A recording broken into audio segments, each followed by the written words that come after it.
नमस्कार, मैं हूं अभिषेक त्यागी। पेरिस ओलंपिक 2024 से भाई साहब बड़ी हैरान करने वाली खबर आई है। मैं तो बोलता हूं कि परेशान करने वाली खबर आई है। टीम इंडिया में क्योंकि मेडल्स की उम्मीद है, एक मेडल मनु भाकर दिला चुके हैं टीम इंडिया को।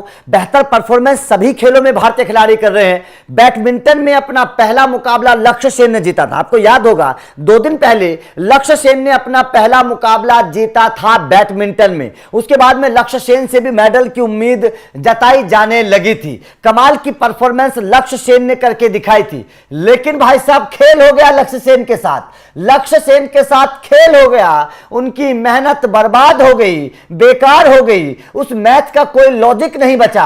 अब लक्ष्य सेन को नुकसान हो गया, क्योंकि एक मैच तो जीत चुके थे।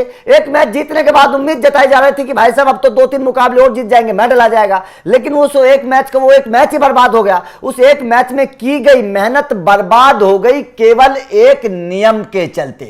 एक नियम ने लक्ष्य सेन को बड़ा नुकसान करवा दिया। लक्ष्य सेन का नुकसान नहीं है, मैं तो बोलता हूं कि भारतीय दल का नुकसान है, क्योंकि भारतीय दल में ही लक्ष्य सेन है और लक्ष्य सेन से एक मेडल की उम्मीद जताई जा रही है। तो भाई साहब एक नियम के चलते, केवल ओलंपिक के एक नियम के चलते लक्ष्य सेन की मेहनत बर्बाद हो गई। जो एक मैच जीता था वो मैच जीता हुआ बेकार चला गया और लक्ष्य सेन अब दरअसल निराश होंगे, क्योंकि एक खिलाड़ी अगर कोई मैच जीतता है और उस मैच में जीती हुई मेहनत बेकार चली जाए, पॉइंट्स ना मिले, एक नियम के चलते हुए पूरी मेहनत पर पानी फिर जाए, तो जाहिर तौर पर कोई भी खिलाड़ी निराश होगा। चलिए आप पूरी जानकारी आप लोगों को दे देता हूं कि आखिर लक्ष्य सेन के साथ हुआ क्या है। आपको समझ में आ जाएगा कि वास्तव में ये नियम वास्तव में भारी पड़ गया है लक्ष्य सेन के ऊपर। अब नियम को जान लीजिए। दरअसल लक्ष्य सेन ने 27 जुलाई को शनिवार को अपने पहले मुकाबले में ग्वाटेमाला के केविन गार्डन को हराया था। मुकाबले में लक्ष्य ने केविन के खिलाफ 21-8 और 22-20 से जीत दर्ज की थी। लक्ष्य बैडमिंटन के मेन सिंगल के ग्रुप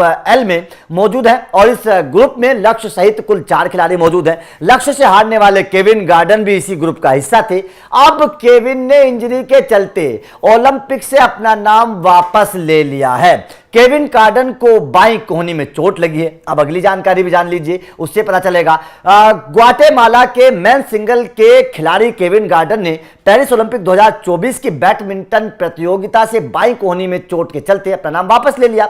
अब लक्ष्य को अपना ग्रुप में मौजूद सभी खिलाड़ियों से एक मैच ज्यादा खेलना पड़ेगा। अब ग्रुप के सभी खिलाड़ी 2-2 मैच खेलेंगे, लेकिन लक्ष्य एक मैच पहले ही खेल चुके थे। अब पूरे मैटर को समझिएगा। दरअसल पूरा मैटर यह है कि बैडमिंटन के मैन सिंगल के ग्रुप एल में अब लक्ष्य के अलावा इंडोनेशिया के क्रिस्टी जोनाथन, बेल्जियम के कैरागी जूलियन बाकी रह गए हैं। लक्ष्य का अगला मैच 29 जुलाई सोमवार को कैरागी जूलियन के साथ होगा और फिर उनका आखिरी मैच 31 जुलाई बुधवार को क्रिस्टी जोनाथन के साथ होगा। अब यहां पर लक्ष्य को 2 मुकाबले खेलने पड़ेंगे, लेकिन पहले लक्ष्य को केवल एक ही मुकाबला खेलना पड़ता। दरअसल नियम क्या है? नियम यह है कि लक्ष्य जो पहला मुकाबला खेले थे उस मुकाबले को जीत गए, लेकिन उस मुकाबले में जिस खिलाड़ी के खिलाफ लक्ष्य जीते वो खिलाड़ी तो चोट के चलते बाहर हो गया। अब नियम यह है कि अगर कोई खिलाड़ी चोट के चलते बाहर हो जाता है तो उसके जितने भी मैच होते हैं वो सारे रद्द हो जाते हैं। उन मैचों का कोई लॉजिक नहीं बनता है। इसीलिए लक्ष्य जो एक मैच जीते उसका भैया उनको कोई फायदा नहीं मिलेगा, कोई फायदा नहीं मिलेगा उस मैच का। और लक्ष्य को अब भाई साहब दोबारा से 2-2 मैच खेलने पड़ेंगे। अब उस मैच के जीतने के पॉइंट्स लक्ष्य को नहीं मिलेंगे। यह जाहिर तौर पर लक्ष्य को बहुत बड़ा नुकसान हुआ है, वरना एक मैच तो जीत ही गए थे। एक मैच और जीत जाते अपने ग्रुप में, लक्ष्य आगे बढ़ जाते, लेकिन अब 2 मैच दोबारा से खेलने पड़ेंगे। यह लक्ष्य को नुकसान हो गया जाहिर तौर पर। जो केविन बाहर हो गए हैं, केविन के बाई कोहनी में चोट के चलते, अब केविन के बाहर होने से जो लक्ष्य के खिलाफ वो मुकाबला खेले थे वो मुकाबला रद्द हो गया। उसका लक्ष्य को कोई फायदा नहीं मिलेगा, ये लक्ष्य को नुकसान है। तो आपका इस खबर पर क्या कहना है? क्या आपको लगता है कि यह नियम खराब है, इस नियम को बदल देना चाहिए? क्योंकि मुकाबला तो लक्ष्य ने फिट खिलाड़ी के साथ जीता है ना। उस वक्त तो केविन चोटिल नहीं थे, मुकाबला तो लक्ष्य ने जीता है, तो उसका फायदा तो लक्ष्य को मिलना चाहिए। लेकिन नियम ऐसा है कि अब फायदा नहीं मिलेगा। तो कमेंट करके अपना राय जरूर दीजिएगा। क्या आपको लगता है कि वास्तव में नियम खराब है, इसको बदल देना चाहिए? यह भी बताइएगा। वीडियो अच्छी लगी हो तो लाइक और शेयर जरूर करिएगा, क्योंकि इस तरीके की इंफॉर्मेटिव वीडियो मिलती रहेंगी। Thank you very much.